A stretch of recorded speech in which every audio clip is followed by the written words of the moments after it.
Olá, senhoras e senhores, eu sou Oswaldo Meza e hoje no podcast Na Mesa com Meza eu trago Otávio Neto. Ele tem uma van, que é um podcast, ele viaja o estado com sua Harley Davidson, fazendo entrevistas, conhecendo pessoas e tem se destacado como um dos melhores comentaristas políticos do Mato Grosso do Sul. Otávio Neto, tudo bem? Uma honra estar aqui com você, Meza. Bom demais, cara. Eu olhava os seus programas, eu assisto a todos. Eu falo, um dia eu vou sentar lá com ele para pronunciar sobre política. Obrigado pelo convite, tá? Otávio, você me disse que nasceu em Rio Verde. Rio Verdense, de cara. Mato Grosso. Você Mato nasceu Grosso. quando era Mato Grosso mesmo. Eu sou um mato-grossense que nasceu no Mato Grosso do Sul. É claro que eu nasci. A maioria... Mas você nasceu antes da divisão do estado? Eu nasci em 69. Eu tenho 56 anos de idade. E em 69 nós éramos o Mato Grosso antigo, né? Uhum. Que foi dividido em 77. Então eu sou um sul-mato-grossense, mas de raiz um mato-grossense. Olha só. E Rio Verde, na época...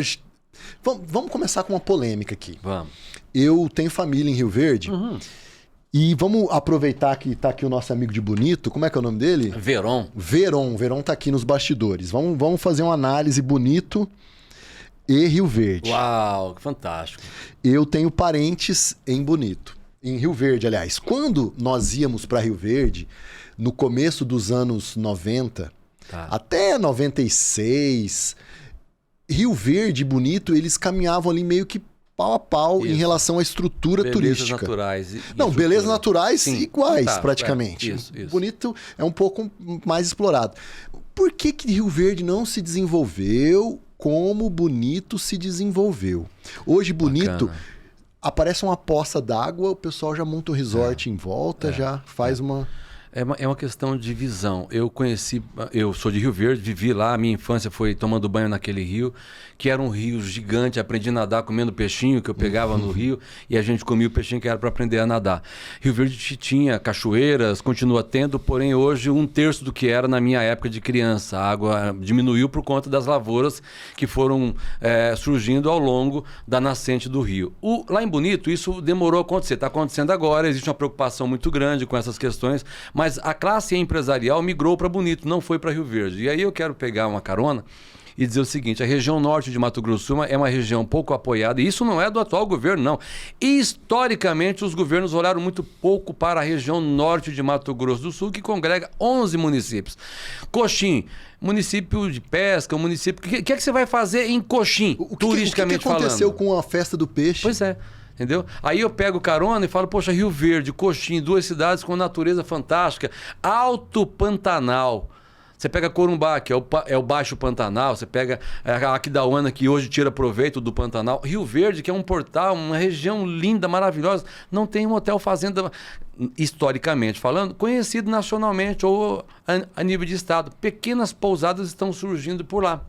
Então, penso que a classe política olhou muito pouco, estimulou muito pouco o surgimento, a ida para lá de hotéis, e isso foi fazendo com que o Rio, que era o grande paraíso, o grande diamante, fosse sendo afetado. E hoje, cara, você vai nas Sete Quedas, por exemplo, que era um balneário que eu cresci lá, perdi amigos que morreram lá, muita gente morreu, mas pulava do paredão, né? Eu mesmo era um dos que pulei muitas vezes, muitas e muitas vezes. Eu tô vivo de sorte, cara, eu tenho algum propósito aí, mas a gente, quando é jovem, a gente faz coisas que hoje, por exemplo, eu não subo nem lá para ver como é que é lá de cima. Então eu penso que a classe empresarial olhou mais para Bonito, abandonou Rio Verde, e as políticas públicas também, elas não foram estimulantes a ponto de levar pessoas para investir lá em Rio Verde. Nós estamos falando aqui de um balneário de Sete Quedas que tem 2 empresários, fazem 40 anos.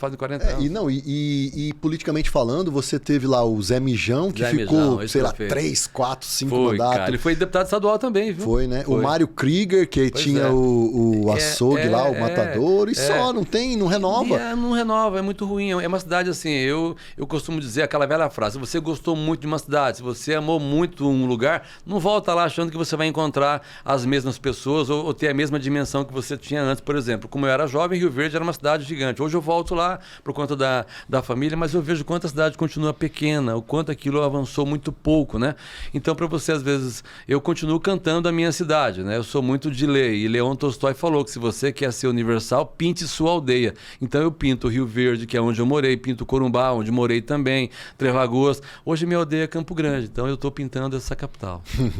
Esses dias eu estava em Rio Verde, eu fiz uma palestra em Rio Verde e eu tinha que ir para Corumbá. Aí eu falei, eu vou pela aquela estrada que tem... Eu fui de moto, de Corumbá a Rio Verde, eu cortei o Pantanal de moto, então, uma semana isso passeando, que eu te falar. cara, muito bacana.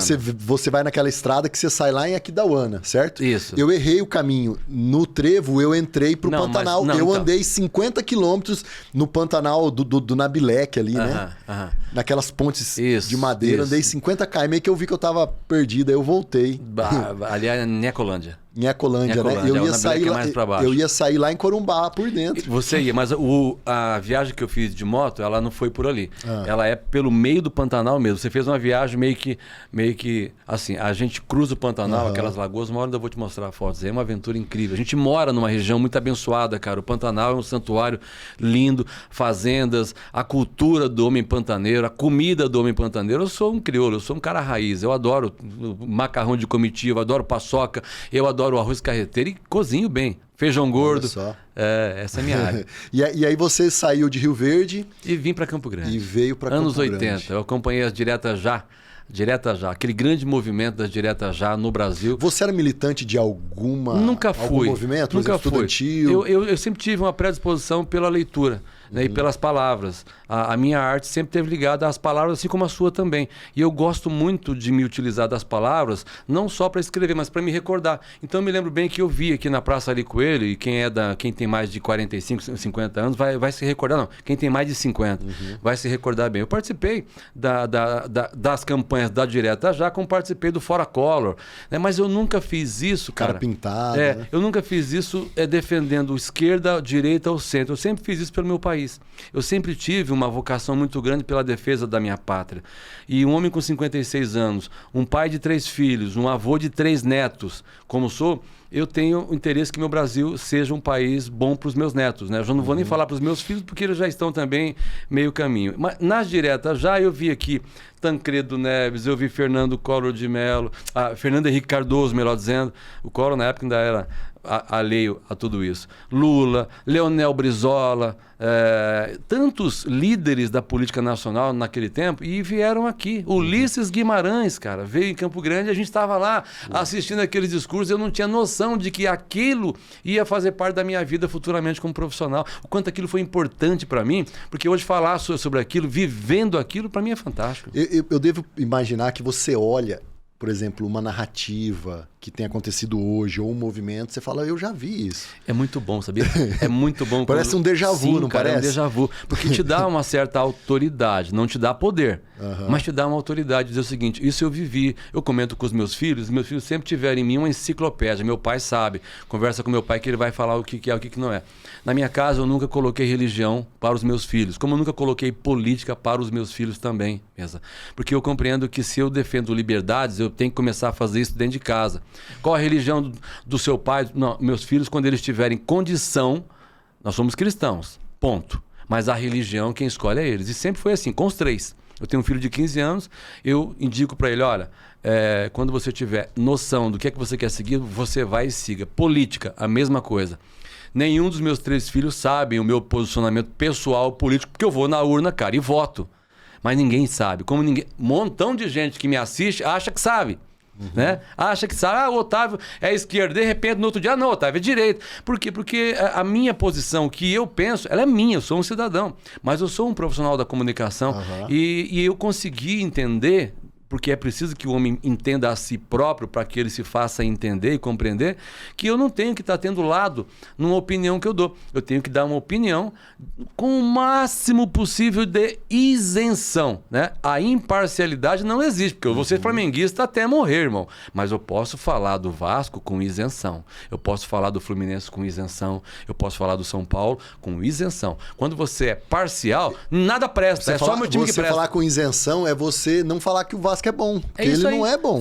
Mas eu já falei, cara, sabia? Eu já tirei o chapéu e tiro sempre que o Vasco ganha. Fala, poxa, o Vasco hoje... E já torci pro Vasco não cair, olha que louco, cara. Torcendo a favor do Vasco porque eu sou do esporte, eu fui campeão estadual de enduro de regularidade, eu sou do esporte, adoro moto, eu sou assim... Ué, então o Og também não corria? O Og não, o Og ele sempre foi um cara que gosta, que apoia. Nós andamos muito de moto, eu e o Og, mas não em competição. Eu sou mais competitivo. Deixa eu te perguntar, você pegou o final da ditadura. O que você se lembra da ditadura? Me lembro muito, que você cara, acha? Muito. O que mais você pensava na época? A ditadura no Brasil começou em 64. Eu nasci 5 anos depois do regime implantado no nosso país, que durou 20 e tantos anos, 28 anos. 21 anos. 21 anos. Então eu vivi de 69 até os anos 70, o começo dos anos 80, quando a juventude tinha ali desejos e que às vezes o pai falava não dá, não pode, volta para casa e tal. Eu enjoei de ver o meu pai com mão na parede. E os soldados revistando meu pai, 11 horas da manhã. Eu morava em Rio Verde, era uma cidadela. Mas o exército descia daqui para lá, para o norte, para fazer umas batidas, para fazer um movimento. Não, era uma de rotina. Sabe aquele de rotina que a polícia pega, põe o pessoal no bar? E a gente tinha medo, né? A gente tinha muito medo de soldados. Eu cresci com medo de soldados. Eu cresci com medo de alguma coisa, da polícia. Um dia desse, meu filho pequeno ainda, 5, 6 aninhos, tinha medo de polícia. Eu parei numa esquina e chamei o policial. Falei, cara, ele tá com medo de você. Aí ele, por quê? Eu falei, não sei. É uma criança. Falei, conversa com ele. E o policial foi muito, muito bom. Né? E ele passou, bate-papo com meu filho, conversou, e eu também. Então, naquele momento ali, eu acho que eu curei o meu filho de um trauma que eu nem sei de onde vem. A gente fala que a gente passa para os filhos, né? Que os nossos pais passam para a gente, uma série de traumas e tal. E eu tenho buscado me curar disso e tenho também trabalhado para curar o meu filho. E eu disse pro meu filho, esses caras são os caras que protegem a gente, não são os caras que vão acabar com a nossa vida, né? Quando aconteceu esse fato do 8 de janeiro, que o Bolsonaro perdeu, o pessoal foi para frente dos quartéis. Eu falei, cara, isso aí não vai resolver. General é funcionário público. Eles não resolveram o problema na ditadura. Ficaram 21 anos. O PT, a CUT foram fundados durante a ditadura. Então, se eles quiseram combater, supostamente, o comunismo, não fizeram. E o que você pensou vendo isso, falando que isso não vai resolver? Não vai resolver. Eu vivi a ditadura, né? Eu vivi porque eu tinha 15 anos de idade, em 1983, 1984, o auge. Então eu via muita coisa acontecer, eu via os meus amigos com medo, eu via artistas com medo da sua arte, eu via pessoas, professores com medo. A gente vivia sob uma tensão muito constante, eu ainda jovem. E quando a gente foi pedir eleições para presidente, cara, eu quero votar para presidente. Você não tem noção, irmão, o que era aquilo. Você não tem noção porque você não viveu. Você era muito mais jovem que eu, ou talvez não tivesse nascido. Eu lembro vagamente das caras pintadas do Collor, que foi depois. Então, cara, eu chorei numa noite qualquer, não me lembro a data, quando o Brito, que era um jornalista, que era o assessor de imprensa... Dante de Oliveira, você lembra? O Dante de Oliveira foi o cara que... o Dante de Oliveira, ele era um deputado pelo Mato Grosso.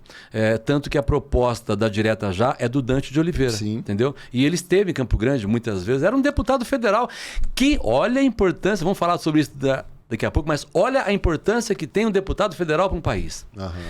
40 anos depois, nós estamos falando de um trabalho, de uma proposta de um deputado do Mato Grosso, irmão. E você sabe que ele tinha proposta de, por exemplo, mandato para presidente para membro do STF. Que não foi aprovado.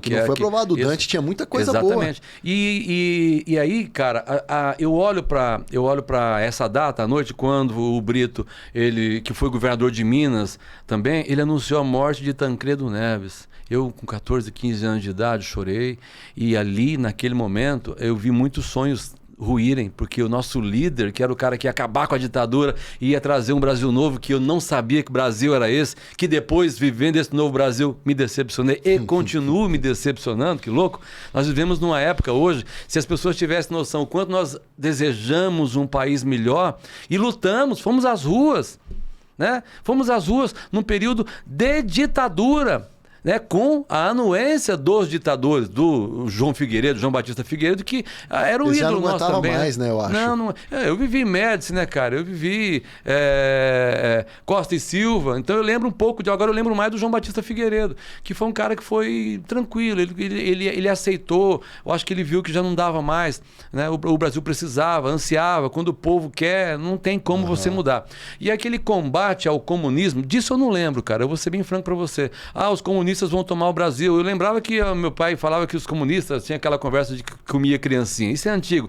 Mas o Brasil... Minha mãe falava que não podia andar com camisa vermelha na rua. Não, tudo isso tem porque já havia por parte no interior, isso era muito difícil chegar. A comunicação ainda era muito precária, né? A gente falava no telefone, cara, isso era um negócio caro demais naquela época, né? Então eu venho de uma época em que comunicação era um negócio muito difícil. Eu morava numa chácara de uma cidade do interior do Mato Grosso do Sul, que era interior do Brasil. Né? Então, assim, quando você sai disso e se torna um jornalista e começa a compreender o mundo e mais mesmo, a gente está falando aqui para milhares de pessoas no celular das pessoas. Né? Eu aprendi um dia desse que você não pode fazer nada na sua vida mais que não caiba dentro de um aparelho de telefone celular, seja empresa, seja projeto pessoal, seja o que for. Então, antigamente, era um telefone grande que você pagava um absurdo, surpresa, né, de aniversário era serenata. Pois né? E eu Você chorei já foi muito em serenata? Não, os amigos de escola faziam pra gente, né? Serenatas também. Eu sou desse tempo, cara. Né? Eu sou um camarada que traz com a minha história coisas lindas. Eu vivi uma infância muito sadia e na minha época tinha pouco maconheiro e maconheiro era apontado na rua, todo mundo sabia quem era. Hoje isso mudou, você lia bastante? Lia, sempre gostei muito de ler. E eu sou Teatro. de humanas. Não, cara, eu fazia jogral em escola e fiz algumas aulas de teatro, mas não na escola. E eu entendi... Eu tenho uma frustração mesmo, que eu ainda... Esse ano eu coloquei como meta, no dia 31 de dezembro, fiz a minha listinha para 2026. E uma delas é aprender a tocar 5 músicas no violão. Eu tenho em casa 2 violões. Um que eu dei pro meu filho, outro que eu dei pra minha esposa. Mas o meu filho faz aula de música, faz piano, já fez aula de piano, voltou agora. E eu preciso tocar pelo menos 5 músicas, porque eu penso que a arte ela é muito ampla, né? E não é só as palavras. Eu sou um artista das palavras, sou um artista das palavras. Mas isso é muito pouco para quem tem muito a mostrar como eu tenho. Qual que era a influência musical dessa época da sua cara, juventude? eu vivia nos 80, irmão. O que você quiser. Lobão, Biquíni Cavadão, Legião Urbana. Cara, nossa, aí eu tenho aqui uma infinidade, né? Paralamas do Sucesso. Eu vivi os anos 80 e mais. Eu assistia os shows desses caras aqui em Campo Grande, aqui no Surian? Não, eu sou um cara que frequentou Surian a infância toda, a juventude toda praticamente. Você ia na matinê do IP? Matinê do IP, não. Eu ia aos domingos no IP à noite. À noite, quando a entrada era tipo R$5 e eu levava R$7, que era para tomar uma Coca-Cola, e voltava a pé, que eu morava na Mata do Jacinto. Era perto. Então você era da... galera. Tinha uma gangue ali na Mata do Jacinto. Não, mas essa gangue da Chavasca que o pessoal fala é depois de mim. Eu sou das antigas ainda. Otávio, então, você viveu todo esse tempo. O Fábio Tradi, agora vamos começar a falar de alguns atores políticos, né? O Fábio Tradi fala que ele ficou traumatizado porque o pai dele foi preso na ditadura. E eu já vi o Hugo Rodrigues falando, que foi do Correio do Estado, falando que nada, o Fábio não era nem nascido na época e não foi bem assim, ele foi preso, mas levou ele, ficou um pouco lá e soltou. O Fábio fala que o pai dele foi torturado. Você lembra disso na época? Lembro. Desses movimentos? Não especificamente do pai do Fábio Tradi, mas pegando carona no Fábio Tradi, às vezes a gente usa artifícios para tentar levar vantagem a alguma coisa. O Fábio é filho de político, se tornou político, não deve ter enfrentado muitas dificuldades na vida. O pai dele, do Dr. Nelson, que eu acompanhei um pouco da trajetória política do Dr. Nelson, nunca expressou dores nem sentimentos contra a ditadura. Ele sempre foi um deputado, tinha altivez e lutava por um Brasil melhor, sem mimimi. Era um bom orador, né? Era um bom orador, nunca vi o Dr. Nelson fazer mimimizinho. O Fábio é mais mimizento. Né? Mas o pai não, o pai sempre foi um camarada que tinha noção do seu papel. E não adianta você querer passar pela vida sem sofrer. Sim. Entendeu? Porque fulano foi torturado, tudo bem, superou, venceu, vambora.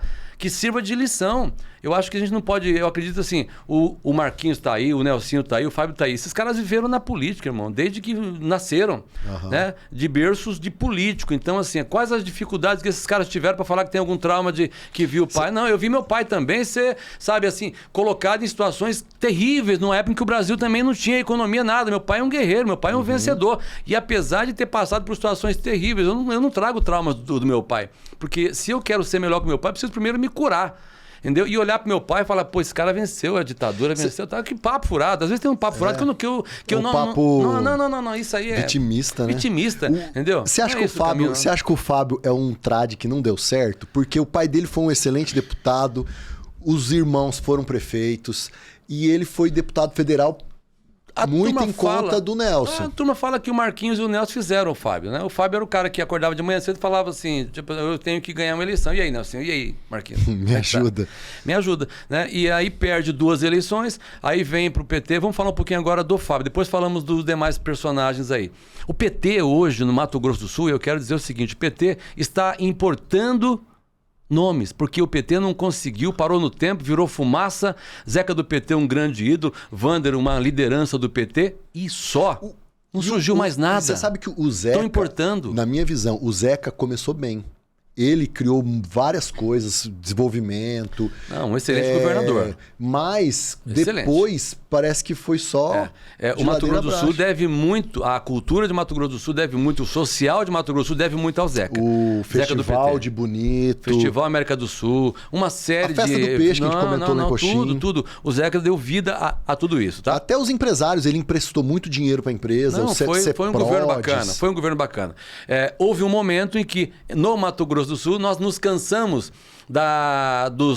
dos coronéis que comandavam, Huito Barbosa Martins, Pedro Pedrocian. A eleição do Zeca foi algo improvável, fruto muito de uma revolta com esses caras que deram forma ao Estado. Pedrocian, por exemplo.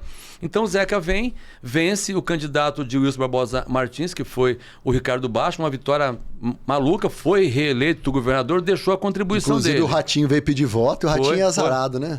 Você sabe que o que a gente faz hoje tem consequências amanhã. Mas o Ratinho tem uma história própria. Isso é bacana. Ele pediu voto pro Contar, pediu voto pro... O Ratinho tem uma opinião. Baixa. O Ratinho não é político. Ele é um comunicador. Então, mas ele é um empresário, um grande empresário, um cara que eu vi bater com um cacetete na mesa 30 anos atrás, começando a carreira dele, igual a gente está fazendo aqui. É um cara que venceu.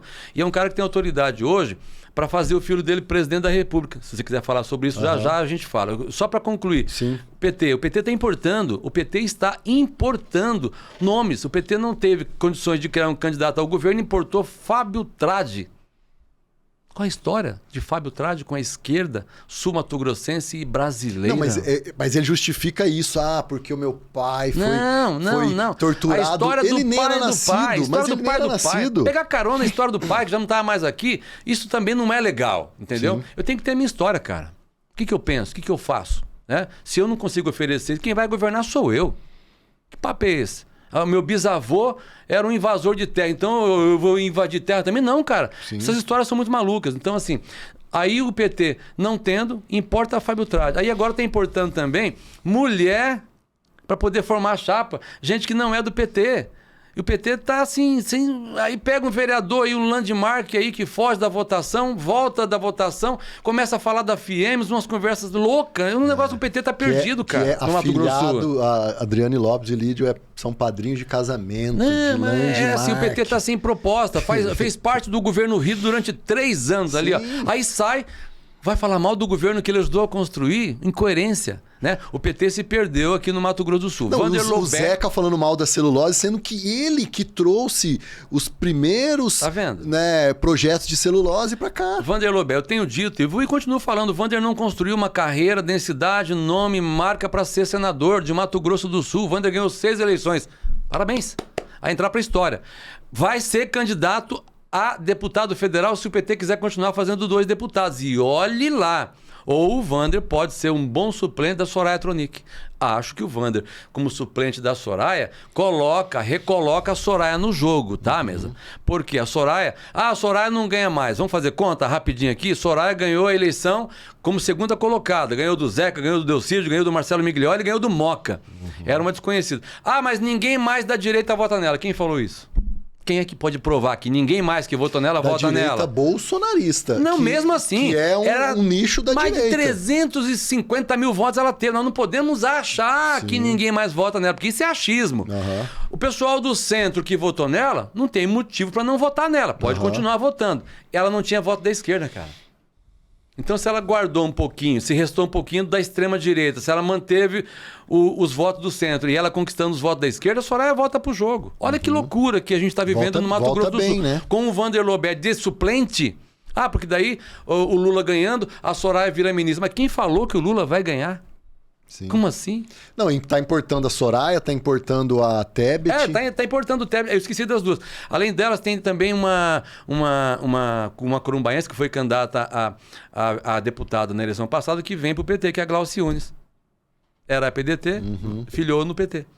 A Glaucia Yunes, Simone Tebet, Soraya Tronic. O PT agora o PT já não é mais o PT de antes, cara. Perdeu a essência. Marquinhos tá indo também pro PV, né? Que é a mesma coligação. Marquinhos, né? Quer disputar para federal. Marquinhos não tem condições de disputar um cargo para federal. Marquinhos não. Marquinhos é candidato a deputado estadual. O voto dele é Campo Grande, Campo Grande. Entendeu? Campo Grande. Nós vamos ver uma disputa bacana entre Marquinhos, ex-prefeito, André Puccinelli, ex-prefeito e ex-governador, e Zeca do PT, ex-prefeito e ex-governador. Os três vão disputar vaga. Quem que você acha que vai ser mais votado? Eu acho que o Marquinhos, para estadual, Marquinhos. Eu acho que o Zeca dá nos dois. Eu acho que o Zeca também é bom de voto. O Zeca é um cara que está ali trabalhando todo dia. O André está fora da política faz tempo. E o Marquinhos vem de uma eleição com 8 mil votos, mas ele vem de um desgaste estadual muito grande. O Marquinhos vai ter que pedalar bastante. O Zeca tem grupo, né? E detalhe, tem muita gente ainda acreditando que esse menino aí, o Fábio Trage, pode ser candidato a deputado federal no PT, porque o PT precisa manter essas duas cadeiras lá. A Camila Jara, acho que melhora a votação dela, a minha avaliação. A Camila, eu acho que foi a última criação do PT original. Assim, a Camila está fazendo o papel dela. Gosto do trabalho da Camila.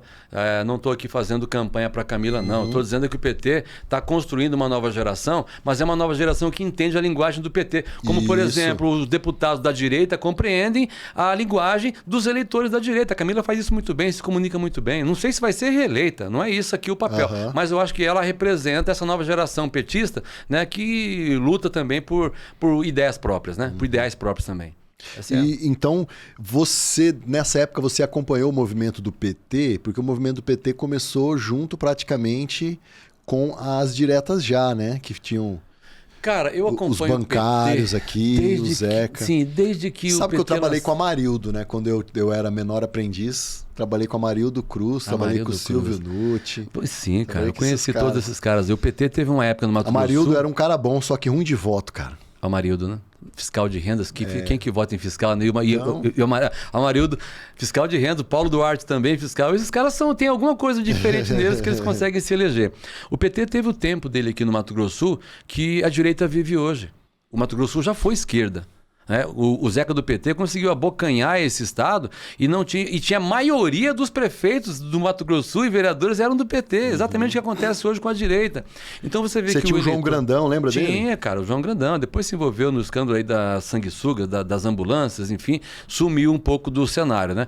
E não fazem falta. Eu sempre digo, nos meus embates com alguns deputados, por exemplo, com o próprio Polon, vindo para cá um pouquinho. O Polon às vezes fala, a gente tem assim, muito respeitosamente, que o Polon tem um exército, ele coloca o exército dele contra mim, contra quem quer que seja, ele consegue fazer barulho. Se sai da política, não faz falta. Um Polon desse não faz falta, como não fez falta, por exemplo, o tio Trutes, que era um cara mais radical que o Polon. Então, assim, o que restou do tio Trutes? Processo que ele está respondendo, ele é esposa. Então, políticos vêm e vão. Que era amante, né? Eu já vi muitos políticos chegarem e partirem em velocidades supersônicas. Tem cara que não consegue deixar marcas mesmo. Tem caras que vem e vai e você nem lembra. O cara chegou em Brasília, largou da mulher que era mãe dos guri, arrumou uma amante bonitinha, gostosinha e Então, assim, eu já vi muitos caras entrarem na política e desaparecerem. Então, o PT... Isso que é conservador, né? O PT dos anos 90, por exemplo, dos anos 80, tinha 5 mil votos em eleição para o governo. Eu nunca imaginava que esse partido fosse governar o Brasil, que dirá o Mato Grosso do Sul. E o PT teve um processo de colaboração muito grande para o país. Se perdeu, desvios, corrupção, má gestão do nosso dinheiro fez com que o PT ficasse fora da eleição por 4, 5 anos só, cara. De repente o Bolsonaro vem e entrega o Brasil de novo para o PT. Peraí, não foi o Bolsonaro, não. O STF, não, eu não vou entrar nesse assunto, porque eu não vou perder o tempo com isso. Entregou. Aqui nós ganhamos antes do Lula. Tanto é que Gleice Hoffmann trabalhou aqui. Hélio Maridella. Hélio Maridella, não Paulo sei Bernardo. mais. Teve um outro também do PT, eu não sei se o Lindenberg também trabalhou aqui. Hélio Marido. Porque em 98 o Lula ainda não tinha ganhado. Ele foi eleito em 2000. Ele foi em 2000. Então o Zeca ganhou antes. 2002, me parece, o Lula foi... Lula foi 2002, para assumir 3, né? Isso. 2 para 3. Isso aí. E o Zeca 98. Isso. Então o Zeca... ele conseguiu fazer uma coisa que o PT não tinha feito, né? Tinha alguns estados só. Então, aí tá, falando de sucessor. Aí ele tentou fazer o Benhur. O que aconteceu com o Benhur? Benhur foi um fenômeno de Campo Grande que eu não consigo entender até hoje. Sim. Professor universitário, 103 mil Será votos que para eles não deputado estão federal querendo... naquela época. Será que eles não estão querendo fazer isso? O Fábio Tradi, dizem. Um estereótipo de Benhur? Dizem. E aí agora eu não Benhur, você tem que vir aqui. Passou já, Benhur. Mas me disseram ao longo da história que o PT, de Zeca do PT e de Vander e tal, olhava para o Benhur como a maior ameaça à liderança deles no PT. Tiraram o Benhur da Câmara Federal como deputado federal, trouxeram o Benhur para ser chefe da Casa Civil. Assumiu no lugar do Benhur o meu amigo Manuel Vitor, lá de Corumbá. Teve 8 mil votos e virou deputado federal por 2 anos. Trouxeram o Benhur para chefe da Casa Civil, e me parece que o Benhur não conseguiu fazer muita coisa. Então, assim, quando ele foi para a reeleição, não fez nada, cara. O que você fez?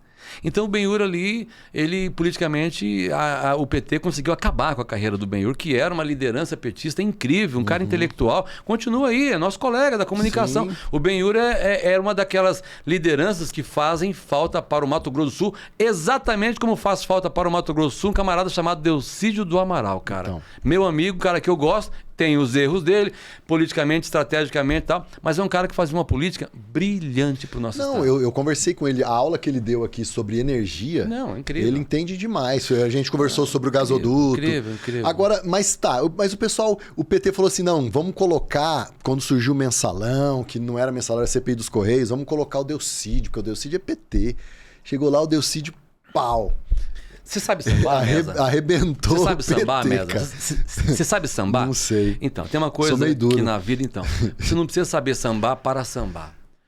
Eu aprendi em Corumbá a sambar. Muito mal, mas eu aprendi a sambar.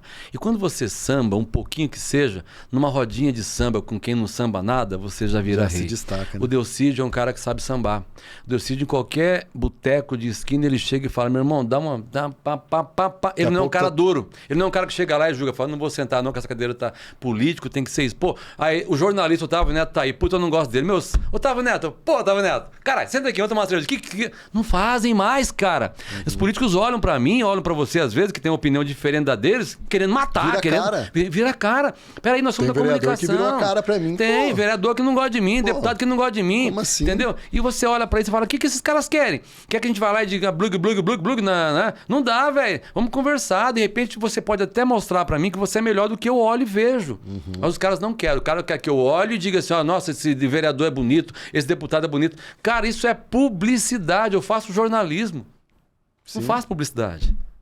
Né? Jornalismo é isso, é você às vezes discordar do que esses caras estão pensando ou querem que eu faça. Não precisa gostar de mim, mas respeitar a opinião é bacana, porque eu nunca vou ofender o pessoal de político nenhum, por mais que dê vontade. Sim. Mas as avaliações que eu faço, politicamente, a minha opinião é sobre o coletivo. É o que esses caras não fazem, é o que esses caras prometem para chegar onde chegam, depois se esquecem. Aí eu quero só lembrar os caras ficam bravos. Ô, Mesa, não dá. Eles não estão acostumados para o tipo de oposição que a gente faz, eu acho, sabe? Ninguém gosta de ser contrariado, né? Se eu te disser algo aqui e fizer um movimento e você me dizer, não, tá, mas tem um outro lado, esse não, Otávio, mas tem outro lado, já me quebra. Eu tô tranquilo, tá, mas qual que é o seu lado? Vamos lá, vamos avaliar, vamos fazer o meio termo. Na minha casa, eu só não consigo ganhar da minha esposa, em tudo. Ela ganha de mim em tudo, mas tudo bem, eu já entendi que existem só dois tipos de homem. Ela tem uma arma secreta também. Só existem dois tipos de homem no mundo. Eu queria dividir isso com vocês que estão assistindo. O que é mandado pela mulher e o mentiroso. Qual deles você é? Otávio, vamos fazer uma transição de PT de esquerda para direita. Essa transição, eu acredito que começou a acontecer, você pode me corrigir, né, se eu estiver errado, com Enéas. Enéas, ele começou, na verdade, junto com Lula. Era assim, os debates eram Enéas, o Caiado. Esses dias eu falei, o Caiado tinha que ser o presidente. O meu candidato, assim, se eu fosse escolher, seria o Caiado, porque ele está fazendo oposição contra o Lula há muitos anos. Ele foi um excelente governador em Goiás. Tinha um camarada melhor que ele, que chamava Afif Domingos. Esse eu não conheci. Nossa, cara. O Brasil perdeu muito de não ter dado para o Afif o espaço que ele merecia na política.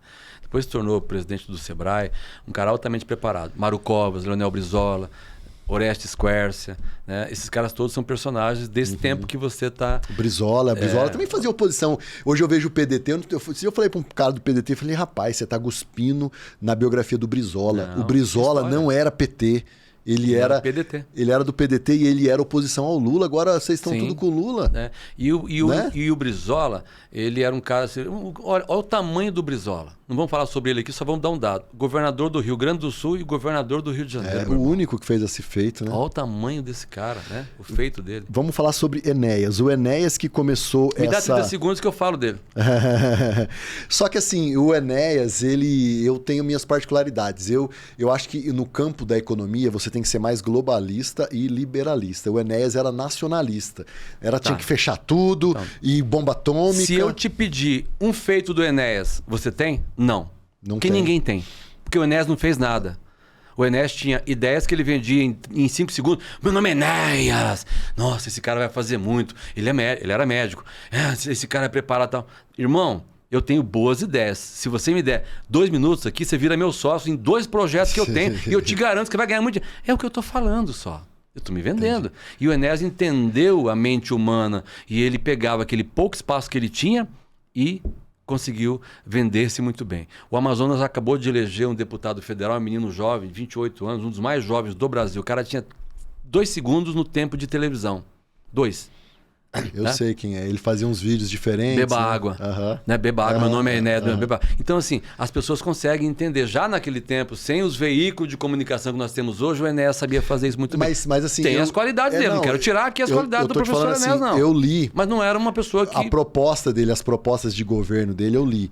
Ele era muito nacionalista. Você já leu as propostas do PT? Também são ótimas. Já leu as propostas do... Cara, papel aceita tudo. Não, mas eu não estou falando que as do Enéas eram ótimas. Eu tô falando assim que ele era nacionalista. E eu acredito que o nacionalismo... Ele era ultra radical. Não resolve. Porque ele era ultra radical. Os ditadores, né, os generais, eles eram nacionalistas. Quando veio o Collor, que abriu, a gente falou de maré a turbo, de não sei o quê, ele começou a abrir indústria, cara. Começou a vir coisa de Collor, fora. Você voltou no tempo agora, 1992, você voltou agora, você me fez lembrar desse cara. Esse cara era para ser assim, o que ele quisesse ser. E até eu sinto muito pela forma como ele foi tirado do poder, que eu acho que foi briga de família, né? Ele, perto de Lula...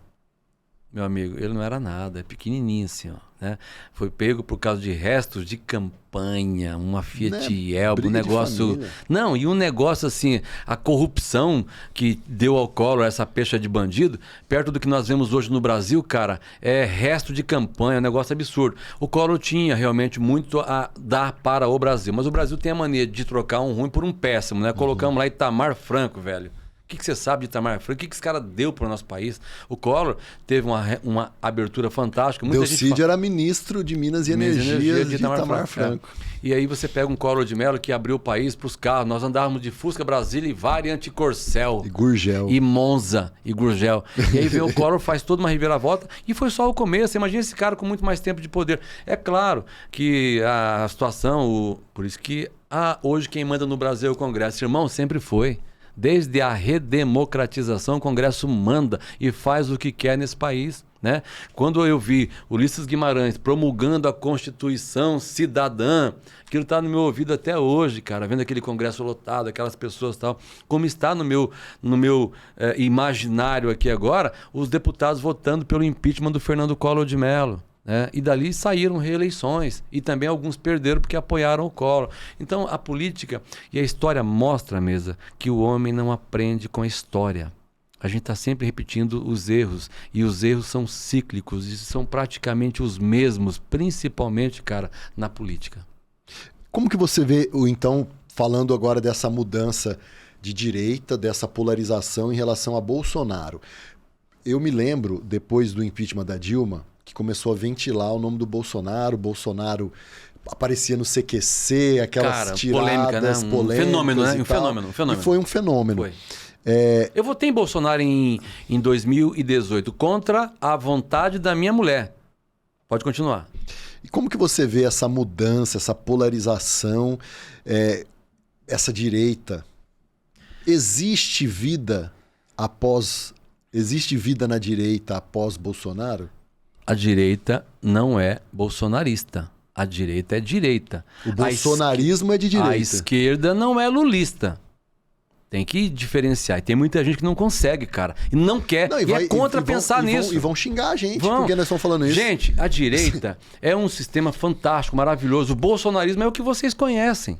É preciso conhecer a ideologia de direita, como é preciso conhecer a ideologia de esquerda. O Lula é o líder da esquerda no Brasil. Quer dizer que para você ser de esquerda tem que ser fã do Lula? Não. E eu conheço muita gente que tem o pensamento, que tem a linha de vida voltada para a esquerda, mas não gosta do Lula, cara. Mas vota no Lula, mas não gosta dele. Agora, tem que ser apaixonado pelo Lula para ser de esquerda? Não. Tem que ser apaixonado, defender o Bolsonaro, brigar com o Bolsonaro para você defender a nação? A pátria? Não. Você precisa simplesmente entender que você não concordando com o que o Lula faz no país, né, você pode apoiar um camarada. Quem que você apoia então, Otávio Neto? Ninguém hoje. Mas eu tenho uma tendência, acredito que para o Brasil, para acabar com essa polarização de Lula e Flávio, Lula e Flávio, Lula e Flávio, lulismo, bolsonarismo, tem que surgir alguém. E eu vejo nesse alguém o Ratinho Júnior. Ratinho Júnior, Otávio, né? O que esse cara fez? Bom, esse cara tem experiência, foi deputado estadual, deputado federal, governador por 2 mandatos, tem experiência no executivo. Vou te fazer uma pergunta, que experiência que Flávio Bolsonaro tem de executivo? Não tem. O Lula tá louquinho pro Flávio Bolsonaro ser o candidato à presidência da República, porque o Lula e os números e tudo mostra que o Lula ganha dele. Mas... Ponto. O Lula não ganha do Ratinho, porque hoje o Brasil está dividido entre... Você acha que o Ratinho é melhor que o Caiado? Muito melhor. Cara, o Caiado, você falou anos 80, eu via o Caiado lá atrás. Mas ele foi um excelente governador. Mas tem muitos bons governadores. O Zema é melhor do que ele como governador. Eu votaria 10 vezes no Zema e não votaria no Caiado. Entende? Acho assim, o próprio Eduardo Leite tem um equilíbrio, tem uma gestão boa, bacana. Eu votaria no Eduardo Leite, governador do Rio Grande do Sul, mas não votaria no Caiado, porque o Caiado traz o ódio, a raiva, o desejo de matar. Esse cara, eu não preciso disso no meu país. Eu preciso de um presidente. Ele quer vingança. Cara, não dá pra gente viver mais nisso. Eu não quero que os meus filhos herdem esse tipo de situação na comunicação também. Se eu tivesse aqui aos gritos e aos berros, cara, esse cara é maluco, tá louco esse cara. Então, assim, a gente precisa dar pro país um certo equilíbrio, uma visão nova. O Ratinho Júnior, nem conheço, cara. Nem sei que partido ele é. PSD, né? É um cara que pode vir a ocupar essa vaga de tirar Flávio, de tirar Lula e apresentar para o país. Ele é centro-direita, o Ratinho. Ele não é direita radical. Por que eu sou direita? Eu tenho que votar no cara da extrema-direita? Não. De repente a direita, o centro-direita pode ser bacana para o país. Ele só não é esquerda. O bolsonarismo não aceita. O bolsonarismo acha que é só eles. Esse radicalismo não faz bem, cara, para ninguém. O radicalismo do Bolsonaro fez ele perder a reeleição. Otávio, não foi. Foi a urna eletrônica, foi o TSE. Não, gente, não vamos entrar nesse assunto porque não dá, né? Então, assim, o radicalismo do Bolsonaro contra a imprensa, o radicalismo do Bolsonaro com aquele cercadinho lá que fez ele perder a eleição falando asneira o tempo todo. Não vou avaliar a gestão do Bolsonaro, se foi boa, se foi ruim. O cara enfrentou pandemia, irmão. O cara enfrentou um montão de problemas aí e tal. E não cabe aqui fazer uma análise mais aprofundada. De forma mais sábia, ele poderia ter sido um pouco mais ameno. Como faz o Lula. Quando alguém faz uma pergunta, tudo mais, tá, ele olha, dá aquela risadinha e fala assim, minha amiga, hein, vamos falar, acabou e tá tudo bem. Ninguém ficou com raiva dele. Ele queria, de repente, ele dar uma resposta ruim, mas ele sabe que o papel dele não é dar uma resposta ruim ou então xingar alguém e tal. E acho que faltou pro Bolsonaro essa habilidade. E eu, no lugar de Bolsonaro, não sairia dando murro em ponta de faca contra a STF. Esses caras aí que queiram, gostam ou não gostam, esses caras mandam no país, cara. É difícil enfrentar, bicho. É difícil você enfrentar um Alexandre de Moraes, um Gilmar Mendes, né? É muito poder. Carmen Lúcia, esses caras mandam no país. Entendeu? É o judiciário, irmão. Né? Então, assim, é difícil ficar todo dia fora. Fora pra quê, cara? Eu fui da época do Fora FHC, irmão. O cara não saía. Porque existe uma regra nesse país que tem que ser cumprida. Eu posso fazer um fora Xandão, fora Lula, mas os caras não vão sair. O país tem uma estrutura muito bem montada. A democracia, por pior que seja, ainda é um dos melhores sistemas de governo do mundo. Né? Porque permite a gente ir pra rua. Agora, não permite baderna. Tem um montão de gente presa lá inocente. É inocente, eu acredito que é, mas foi pego fazendo baderna. Vai eu abrir um carro ali na rua, meter a mão dentro do vidro e roubar, a polícia para na hora e me pega. Eu vou preso, irmão. Mas eu sou gente boa. Mas eu vou preso, eu cometi um delito. Né? Nós não vamos entrar nesse detalhe porque isso é muito mais amplo. Tá, então PT, PL, como que você vê hoje esse panorama nacional? O que você acha que falta para o Brasil? O que você acha que o Brasil precisa para decolar? O Brasil é um dos países em que o cidadão mais paga imposto. Nós pagamos 30% do que a gente ganha de imposto. A gente trabalha 6 meses para pagar imposto, né? Muito mais que 30%. E você anda na rua, você vê que falta qualidade em infraestrutura. Você pega uma rodovia que não tem a menor infraestrutura. Aqui no Mato Grosso do Sul mesmo. Você que anda muito, né? Ando muito de moto por aí, é horrível, é péssimo. Não, até de carro quando também. O governo pega e privatiza uma rodovia como essa BR-163 e não cobra do cara os investimentos, eu estou pagando pedágio aí, sem ter o serviço que era para eu estar tendo há 10 anos. E ninguém faz nada. Os deputados de Mato Grosso do Sul ficam aí, o Polon defendendo arma, o doutor Luiz Ovando, que eu não sei o que ele faz lá em Brasília, o gordinho do Bolsonaro, que eu não sei o que esse cara faz, o Wander também não sei, Camila. Cadê esses caras para vir aqui e falar, olha, ou para de cobrar esse pedágio, ou vocês começam a fazer. Tiveram que refazer. 10 anos depois, e o que eu paguei, irmão? Mudou a empresa e vamos refazer. O Brasil cobra imposto. Meu filho está revoltado. Meu filho tem 15 anos de idade, está revoltado com o taxade. Meu filho chama o Haddad de taxade. Tá entendendo? Porque é um menino hoje que faz compras pelo e-commerce, que faz compras pela internet e odeia estar pagando essas taxas todas. Então, o jovem hoje olha para esse governo do Lula, entende? E fala, pô, mas cadê aquela visão socialista? Cadê aquilo de a dona de casa vai poder, a empregada doméstica vai poder ir para Disney? Acabou essa conversa, irmão. Cadê? Cadê a minha picanha? O Lula deve um Brasil de picanhas, não vai pagar e tem 48% de brasileiro dizendo que vota nele. Então, o eleitor é cúmplice desses caras. E não estou falando só do Lula, não, mesa. O eleitor é cúmplice desses maus políticos que desviam dinheiro, sabe? Que levam os 5%, não é 20%, não. Existe uma lista, assim, né? Quando vem uma emenda parlamentar, disseram para mim que aí tem uma listinha de quem é que ganha 2, 3, 4, 5% daquilo. 1 milhão que vem para uma obra, eu ouvi dizer que lá na obra cai 700 mil, 600 mil. O restante vai ficando pelo caminho. Você pega uma Câmara Municipal de uma cidade que recebe um absurdo de dinheiro, os caras não têm como gastar aquele dinheiro. Aí vem as diárias fantasmas. O cara fala que viaja, fica em casa dormindo para poder pegar aquela diária. E é tudo num recibinho de livraria, e né? Aí volta 1 milhão, porque a Câmara, cara, essa conta não fecha. E aí falta remédio no posto, falta ambulância decente, falta médicos de qualidade, falta equipamento para os médicos, aumenta falta estrutura. IPTU. Cara, só aumenta a taxa e o dinheiro vai para onde? Então vai ter uma reforma tributária a partir do ano que vem que vai resolver muita coisa. Para quem? Vai piorar. Para quem? quem que vai resolver? É só baixar o imposto. Né? Para quem? Então, assim, cara, eu não vejo uma perspectiva. Agora, se você disser para mim, Otávio, um novo presidente com uma visão diferenciada pode mudar? Pode, se ele tiver maioria no Congresso.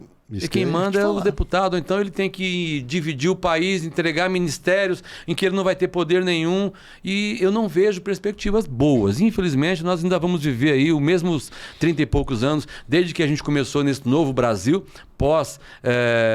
pós-ditadura, eu não vejo, nós não aprendemos a lidar com as liberdades. Infelizmente, o Brasil vive uma liberdade, mas não sabe aproveitá-la, cara. Infelizmente, começa da classe dominante, que é a classe política. A classe empresarial, que sempre foi dominante, hoje sofre também por ter apoiado deputados que hoje tributam os mais ricos. E aí vai. É legal isso? Acho que é. Mas quando você tributa alguém que tem muito, você no meio, você acaba pegando o que está acontecendo hoje. Quem ganha um pouquinho... A classe média hoje está sufocada. O Otávio, falando agora, por exemplo, aqui no estado, o PT, ele quebrou a hegemonia Pedrocian, Wilson Barbosa. Depois veio o André, veio a Zambuja e veio Riedel. Esses 16 anos aí, ou mais, não mais, 24 anos, o que você me fala desse Mato Grosso do Sul? Eu tenho, na minha impressão, que o Zeca foi muito bom. A minha impressão é que o Estado se desenvolveu. Mas não só necessariamente por conta do governo, mas por conta da soja, por conta da celulose, por conta de uma série de iniciativas privadas. Totalmente. André Putinelli, quando assumiu o governo do estado, nós tínhamos uma perspectiva muito positiva. Ele vinha de uma transformação gigante em Campo Grande. Então a gente olhava para o André naquela época e dizia, nossa, o André foi em 2006 a primeira eleição do André. A gente dizia, poxa, agora o Mato Grosso do Sul vai avançar e vai avançar muito. Avançou pouco, o André ficou devendo muito para o estado. Foi um bom governador. Caiu em desgraça por conta de desvios e de corrupção, enfim, foi preso, né? Deixou uma marca muito ruim para ele próprio. O doutor André tem uma marca bacana na política, começou, mas acabou ele, Giroto e Companhia Limitada. Os caras deixaram uma história pessoal muito ruim. Tanto que agora ele vai ser candidato a deputado, o Giroto quer, mas não sei se vai conseguir. Entrega isso para o Reinaldo Azambuja, que fez um papel muito sem graça. Tinha perdido do Bernal. O Azambuja, muito sem graça, porém eficiente. Governador nenhum, político nenhum tem que ser do ha-ha-ha para ser eficiente. O André era muito mais ha-ha-ha do que eficiente. O Azambuja, muito mais sério, pragmático. Entregou resultados. Teve a coragem de fazer o que muitos não fizeram. Mexer em imposto de servidor, por exemplo. Então foi um cara corajoso. É um cara corajoso, é um cara que sabe lidar com política. E o Azambuja tem agora no PL de Mato Grosso do Sul um dos maiores desafios que os líderes partidários desse país estão tendo. O que é que vai fazer Reinaldo Azambuja nessa eleição, cara? Eu acho que ele nunca teve tanta oposição na vida dele como agora. O Azambuja está sendo testado, desafiado, e eu quero de fato ver como é que ele vai resolver isso. Se você perguntar, mas vai resolver? Vai resolver, porque política você resolve tudo, né? Eu acho que o Bolsonaro, até escrevi um artigo, tá, no meu site, em que eu coloco o seguinte: um bilhete vindo de um presídio, entregue pela mulher, postado numa rede social, um recado para Reinaldo Azambuja. É preciso respeitar a história do Reinaldo Azambuja.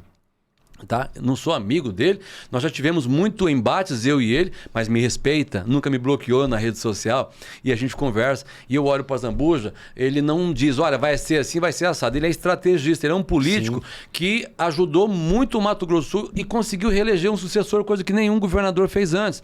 Isso é eficiência. Aí o Eduardo Riedel assume, está fazendo um trabalho que eu acredito que é uma sequência do que o Reinaldo fez, porém com a metodologia, com a marca própria do Eduardo Riedel. Acho que o Mato Grosso do Sul precisa, no cenário que eu vejo hoje, entregar Mato Grosso do Sul para o PT? Não. Fábio Trade? Não. Vai vir outros candidatos aí? Vai, mas o Eduardo Riedel hoje está com o Estado na mão. Muita coisa para fazer, precisa fazer, e ele sabe que precisa fazer, ajustes que podem melhorar o futuro. Ninguém consegue resolver um Estado mesmo. É muito pouco dinheiro para muito problema. Agora, o ente federativo, o Lula, que prometeu transformar o Brasil, tá me devendo, cara. Mas é aí que entra a minha crítica. O federalismo, nós não somos, de fato, uma federação. A maior parte do dinheiro da prefeitura vai para a União, do Estado vai para a União. Aí você manda todo o dinheiro praticamente para a União, aí você depende de pagar pau para deputado ou senador para voltar o dinheiro. O Lula mandou para vocês aqui 5 milhões. Mandou nada, rapaz. Só tá devolvendo o que arrecadou aqui na nossa cidade, no nosso estado. E a vida acontece aonde? A vida acontece no município, entendeu? Na Mata do Jacinto, a vida acontece no Monte Castelo. O que acontece, cara? Aí vem o deputado. Não é em Brasília. Deputado como salvador da pátria. Emendas de bancada. É bacana quando eles se juntam na mesa e falam, vamos mandar 100 milhões para Mato Grosso do Sul. Legal, porque é um dinheiro nosso. 8 deputados, o estado é pequeno, só tem 8, cara. São Paulo tem 77, Minas tem 80 e poucos deputados federais. A única igualdade que tem nesse processo todo é o Senado, que são 3 senadores por estado, não importa o tamanho. Mas os nossos deputados estão mais preocupados, às vezes, só ficar com a emenda parlamentar que é dele do que correr atrás. Você pega um Nelsinho Trade, um Geraldo Rezende, por exemplo, os caras vão atrás daquilo que já passou deles. Eles querem ajudar. E eu, quando falo do Nelsinho, é um cara que traz bilhões para cá, muito mais. Acho que a Soraya faz isso do jeito dela, a senadora Tereza Cristina faz do jeito dela, o Nelsinho, o Geraldo Rezende, esses caras, eles cavucam, cara. Eles cavucam. Peneirando. Eu não tô aqui fazendo campanha para eles, não, mas me fala um cara que faz mais do que o Nelsinho como senador e o Geraldo Rezende como deputado federal. Não tem, cara. Esses dois são fera, trabalham mesmo. Se vão ser reeleitos ou não, eu não sei. Mas o que acontece com esses dois é só com os dois. Né? Vem perguntar para mim, o que é que faz Ovando, o que é que faz Polon, o que é que faz Gordinho, o que é que faz Beto Pereira, Vander Lobé. Esses dois fazem jus ao que se propuseram a fazer. Otávio, passou rápido, já estamos no final. Uau. Mas eu ainda quero finalizar falando do futebol do Mato Grosso do Sul. Cesário acabou com o futebol de Mato Grosso do Sul. Estevão Petralas, né? Que era do IP, que não existe mais o IP. Ele está sendo um bom presidente. Você que entende. Eu joguei muito futebol. Eu fui atleta Você amador. Jogou no campo do IP Não, ali? cara, eu morava em Corumbá. Na época eu jogava no Cruzeiro. Era um futebol amador. Olha. Mas meu nome tá lá na federação, Você era cara. o quê? Eu ponta direita. Eu fui goleiro. Eu falo que eu fui o melhor direita. terceiro goleiro. Sério? Joguei futebol. Com joguei o segundo bastante. já não joga, Você mas tem o ideia, terceiro. cara? Eu acompanhei os bons tempos do Operário. Né? E assim, eu sempre fui operariano. Sempre torci mais para o Operário do que para o comercial. Depois me tornei, sou torcedor hoje do meu corumbaense, entendeu? O corumbaense está aí também fazendo movimento. Eu nunca vi a Federação de Futebol de Mato Grosso do Sul fazer nada pelo esporte, pelo futebol do nosso estado. E vem milhares e milhares de reais todos o Cesário os ficou anos para cá. anos, eu acho que isso a culpa é dos próprios dirigentes de clubes que apoiam esse tipo de gente, entendeu? Tomou a federação como se fosse dele. Própria dele. Ele tentou ser prefeito em Rio Negro. Foi prefeito. Foi? Foi. Mas ele perdeu depois do Epoeronias e pro Ronan, lembra? E aí o cara junta tudo isso para poder... É o desejo pelo poder.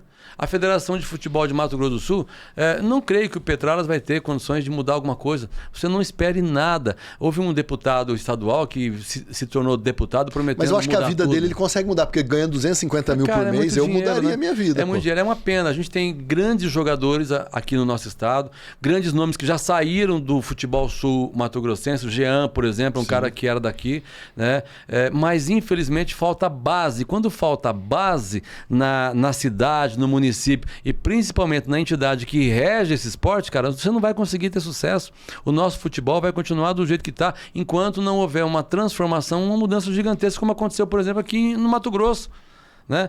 Você pega o interior de São Paulo, quantos clubes menores que tem no interior que disputam o Campeonato Paulista, que são times gigantes, né? Que geram renda para a cidade, que geram dividendos importantes, que geram emprego, que geram renda. O futebol é para isso, né? Mas a gente não conseguiu trazer o estádio, a gente perdeu para agora o estádio Morenão foi estatizado, agora pertence ao governo do estado. Vamos aguardar os investimentos que vão acontecer lá, porque você não consegue nem ir mais no Morenão, cara. Aquilo foi abandonado, é o maior estádio universitário da América do Sul, um estádio emblemático, sabe? Mas assim, tá lá abandonado. Agora, nós temos time para poder frequentar isso aí, não tem um campeonatozinho ruim. Você sabe que ele tá no Guinness Book, o Morenão. Morenão? Foi o maior avistamento de OVNI. Pois é, cara. Você lembra disso? A gente podia fazer depois aqui um podcast para falar sobre os OVNIs, né? Você acredita em OVNI? Em OVNI não. Você acredita em vida extraterrestre? Porque em OVNI a gente vê todo dia, um objeto voador não identificado, né? vidas. Eu já vi uns trem diferentes já. Já viu, né? Você já vi, teve experiência? Já, cara, já tive umas experiências muito bacanas. Sem qual resposta. Qual que foi a mais extraordinária? A mais extraordinária foi quando eu morava em Corumbá e eu vi um avião sendo perseguido por naves esféricas e depois essas naves se tornaram aviões e foram embora, cara. Um negócio de louco, velho. E era 4 horas da tarde, tava trabalhando, eu não bebi. Você não tinha fumado o cachimbo da paz? Não, cachimbo da paz, nada, cara. Então, assim, são muitas perguntas, né, e poucas respostas, né? Como eu fui em Corumbá no fim de semana, eu e a minha esposa, a gente lembrava de um outro acontecimento que a gente viu, um tic-tac lá, na época que nem celular tinha ainda. Então, a gente viu muita coisa, mas o que eu não vi ainda foi a Federação de Futebol de Mato Grosso do Sul fazer um bom trabalho pro futebol aqui. Eu entrevistei o Herculano, ele falou que a culpa, na opinião dele, um pouco foi quando criaram o Clube dos 13, porque daí eles concentraram poder. Cara, o Herculano é do futebol, o Herculano tá devendo. Herculano, você poderia ter gritado amigo, mais, né, cara, quando foi deputado. Pode gritar hoje como vereador, mas assim, os caras que são da classe tem que gritar. Ele votou a favor do IPTU, então, cara. Assim, vai fazer o quê? Então o cara não pode reclamar. Se você você pede o poder vem e você não usa ele como você prometeu, a conta chega. Otávio, 2026, qual que é a sua análise política para MS e para o Brasil? Acredito que nós precisamos votar com mais consciência. Acredito que nós temos que fugir dos tio-trutes da vida. Nós temos que fugir daqueles aventureiros que chegam, nós vamos resolver no tiro, né? Não, o Brasil precisa hoje de pessoas que tenham visão, que conseguem falar de vários assuntos. Não é nem bala e nem picanha. Não é, exatamente. Muito benefício ou muito radicalismo não é bom. Busquem os outsiders, aqueles que estão chegando com boas ideias. Eu acho que o eleitor tem um papel fundamental MBL, de investigar isso. Renan Santos, você já deu uma olhada? Já, cara, mas assim, não saiu do lugar, né? O MBL tem boas ideias, boas propostas, mas assim, eu não levo a política nacional baseado nesses movimentos, né? Eu acho que surge aí um Kim Kataguiri da vida que também passa por lá e não deixa muita... Não faz falta, né? O Kim é um cara que eu achei que pudesse chegar muito mais longe, mas, né? O Marcel Van Hatten, eu tinha certeza que esse cara ia ser presidente do Brasil, irmão. Né? No entanto, ele começou muito bem. Estava né? lá servindo de base de apoio para Polono. Então, assim, tem muitos caras que têm, mas eles se perdem pelo caminho. Por que se perdem, eu não sei. O poder, ele é efêmero. É igual a música. Tem muitos músicos que fazem uma música, estouram no sucesso, depois some. A política também tem esse risco. Querer entrar é uma coisa, permanecer é mais difícil, tá? Então, assim, eu vejo que nós temos no Mato Grosso a oportunidade de promover uma renovação muito pequena na Assembleia. Vai ser pequena. Nós vamos colocar ali pessoas que já estiveram lá. Renovação muito pouco. Não espere que a Assembleia Legislativa, com os 24 deputados estaduais, vai renovar 15. Não vai renovar, não. Vai ser os mesmos que estão lá. Não, cara, vai eterno. Eles, Zé Teixeira, esses caras não tem nem o que falar. Esses caras construíram uma densidade, irmão. 40 anos fazendo isso, você aprende. 40 anos fazendo isso. Você já conversou com o Londres Machado? Não. Encantador de serpentes. Zé Teixeira, um encantador. Ele nunca vai me bloquear, por mais que eu... E, inclusive, coloquei ele como um dos caras que mais gastou lá. Tá tudo bem.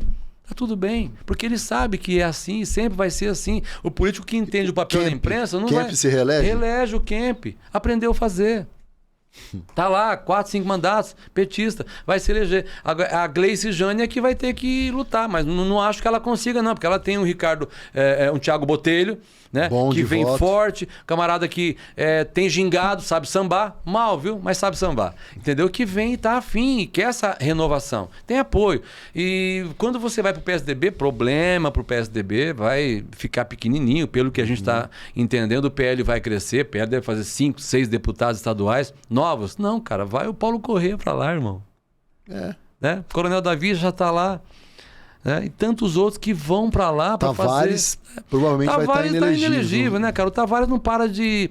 Tavares, é assim, esses dias eu fiz uma postagem, ele entrou lá, parece um menino brincando, e ele sabe? Fica bravo, ele é um menino que fica brincando, bravo. Tavares, você é maior que isso, cara. Acho que a política precisa de pessoas iguais ao Tavares, mas precisa crescer um pouco mais, sabe? Ele compra briga com desconhecidos que estão fazendo na internet, fica lá brincando, fica lá, até usou comigo um palavreado que eu disse para ele se curar, buscar apoio psicológico, acho que ele precisa, né? É um cara que era importante para a política, mas está se perdendo, como se perdeu o Thiago Vargas, um dia desse eu falei sobre isso, como está se perdendo o João Catã, Vinícius, você lembra do Vinícius? Vinícius Schinello, cara Não, bom. o Siqueira. Desculpa, Schinello é meu Schinello é colega. nosso amigo. Meu colega, jornalista do Top Media. Vinícius É o Siqueira. Vinícius Siqueira, um camarada altamente preparado. Mas o radicalizou, errou nas escolhas também. Política é janela. Tem que saber escolher. Você ganha na decisão ali. Então, assim, tem muita gente boa que está fora, que vai tentar voltar.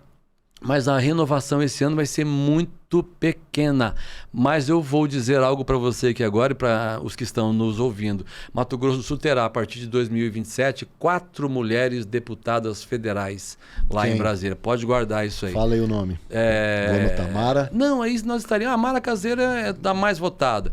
Aí Camila Jara, Rose Modesto e essa quarta mulher, essa semana ainda vocês vão saber quem é. Esse é o tipo de informação e de fonte, né, que eu não posso citar, tá? Mas eu sei que vem uma candidata muito forte e que o Mato Grosso do Sul vai eleger. Você acha que é de direita, tá? É? Você acha que o Mesa tem chance de ser um bom candidato estadual? Eu acho que você agora falou uma coisa que eu queria falar. Você se apresentou recentemente como um nome importante para o Senado da República. É uma eleição pesada demais para um cara que tem boas ideias como você. É uma eleição difícil demais porque exige, é uma disputa majoritária. Sim. Exige recurso financeiro e tal. Eu vou dizer uma coisa para você, cara. O Mato Grosso do Sul precisa de pessoas que pensam, que agem, que tenham a coragem de fazer o que você vem fazendo. A única coisa que eu digo a você, não se perca pelo caminho, como a gente viu tantos e tantos talentos da política se perderem. Aproveite as oportunidades que eu tenho certeza que o Mato Grosso do Sul vai te dar, se é isso que você quer, se as propostas que você está apresentando hoje, eu sei que são muitas, a vontade de fazer que você vem demonstrando que são muitas, as pessoas olham isso e elas querem isso, mas elas também querem que você venha acompanhado de verdades, acompanhado de soluções, não apenas de bons discursos. Você fala bem, é advogado, é escritor, é um cara culto, é um cara que entende o que é direita, o que é esquerda, é um cara que pode contribuir muito com o Mato Grosso do Sul. Eu espero ver você fazendo uma boa campanha e tendo sucesso nela. Mas entenda uma coisa, se obtiver sucesso, não esqueça que o Mato Grosso do Sul acreditou em você, que as pessoas acreditaram em você e elas precisam mudar a vida delas. Não ofereça picanha se você não pode dar. E o Otávio já teve pretensões? Tem pretensões nunca, políticas? Nunca tive. A minha essência é o jornalismo. Eu nunca. Eu costumo dizer o seguinte, às vezes alguém vem nas minhas redes sociais e me enche o saco e eu bloqueio. Cara, não tô nem aí. Não quero voto de ninguém. Eu sou jornalista, a casa é minha, minhas regras. Né? Mas hoje eu consegui nas redes sociais me conectar com pessoas que eu nunca imaginei. Na rua anda, as pessoas falam, cara, eu vejo seus vídeos, que legal, eu gosto, sua opinião é boa. Às vezes eu discordo do que você fala, mas eu penso que o que você está falando pode ter algum sentido. E essa comunicação digital é o futuro. O que nós estamos fazendo aqui não tem mais volta. Então, a política ela está em mim como uma missão profissional. Não como uma missão de vida que eu vejo e olho e enxergo isso em você. Enxergo em muitos outros amigos que eu tenho também. Tem muitos políticos que exercem seu papel com dignidade. Tem gente boa na política e eu conheço muita gente boa que eu gostaria de falar o nome de um por um aqui, mas eu não consigo, nem posso. Então, assim, aqueles que fizeram bem feito serão recompensados através de uma reeleição ou de uma eleição. Aqueles que erraram têm que ser reprovados e tchau. Otávio, quais são suas redes sociais? Otávio Neto MS. Todas elas. Todas elas. Todas elas. Você tem TikTok, Facebook, Instagram, X, né? YZ, tudo. Aquele Privacy? Não, Privacy eu não tenho ainda não, mas eu vou montar. Eu passei da idade, na verdade. Pessoal, muito obrigado pela sua companhia. Deixa seus comentários aqui, curtida, like, siga o Otávio Neto, acompanhe as suas análises e comentários. E até o próximo episódio na Mesa com Mesa.